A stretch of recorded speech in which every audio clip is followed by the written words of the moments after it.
everybody, this is Jerrie Dean from Missing Persons of America. We have a man missing from Central Texas. He drove his car out to visit a friend, and the car was left abandoned at the friend's house, and now he's missing, and he hasn't been found in quite a few days. So that's coming up next.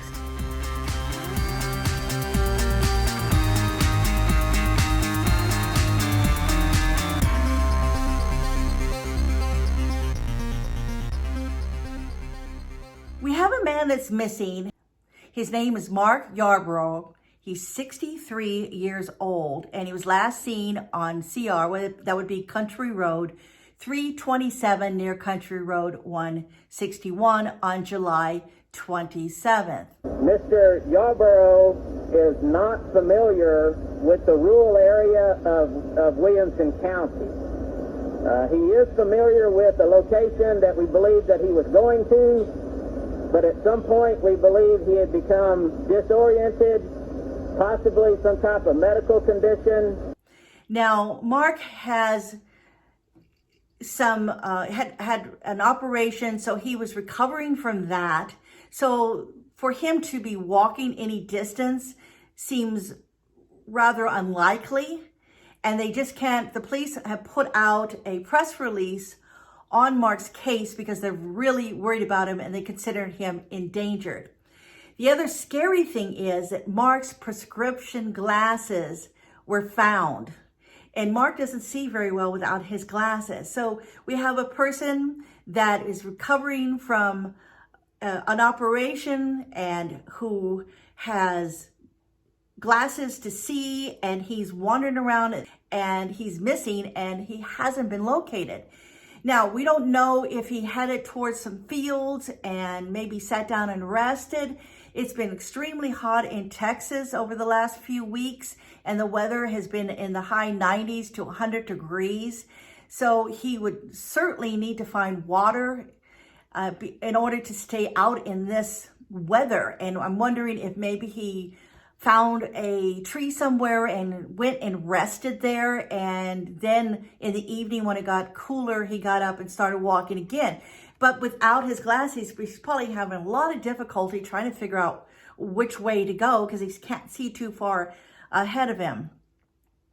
Now, when I watched the press release from the police, I noticed that they were not giving a lot of details out. The reporters were asking some pertinent questions, and like if the house that he was supposed to go to, where the car was found, if anybody was being questioned or anybody thought to be suspicious in that account, and he won't respond. At this point, I can't go into everything else that we have found or have not found. Yeah, at this time, I can't comment on that. But he is familiar, I think, with some friends maybe in this area. But that's all I can say about that at this point. That's about all I can say about that right now. Not at this point. I'm not comfortable with saying that. I didn't say where his vehicle is located. I can say it's near that area. At this point, I could not honestly tell you that I know exactly the location. At this point, I can't answer that because I don't want to give you information that I'm not 100% on. They were asking a lot of other pertinent questions about, is there foul play involved? And they just will not answer that question. Doesn't mean there is foul play, but it does mean that they're considering any possibility. Did he really walk away from his car? Was there something mechanically wrong with it? They haven't determined that at this point. Or did he just, or did something else happen? And we don't know that at this point. Now, his keys and wallet were found on his friend's property. But the press conference Thursday, investigators said this may be incorrect. So were they found or were they not found? I don't know why they would hold that information back or not be clear on that information, but that's what they've said.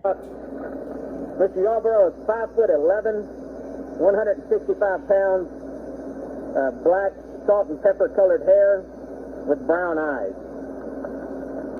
Now, Mark was wearing blue jeans, a dark colored shirt, and tennis shoes. But so far, they've got Texas EquiSearch out there and a couple other SAR groups that are searching for him. And what can you tell us about, like, the last time he was actually seen? Where was he? What was he doing on Monday morning? At that point, he was on County Road 327 in an area. Unknown whether or not he had already had some type of medical episode or what the situation was. Obviously, we don't know. I mean, we just, at this point, we're trying to figure out a lot of that.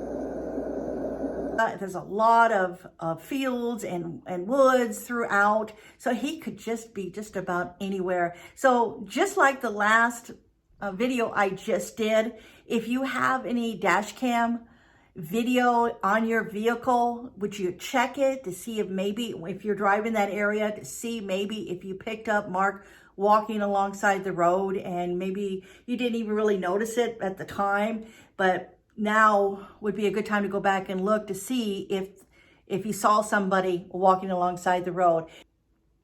And the phone number is to call the police is 512-864-8344. And I'm hoping that Mark gets found today safe and sound. And that is it for today. Thank you. See you soon. Bye-bye.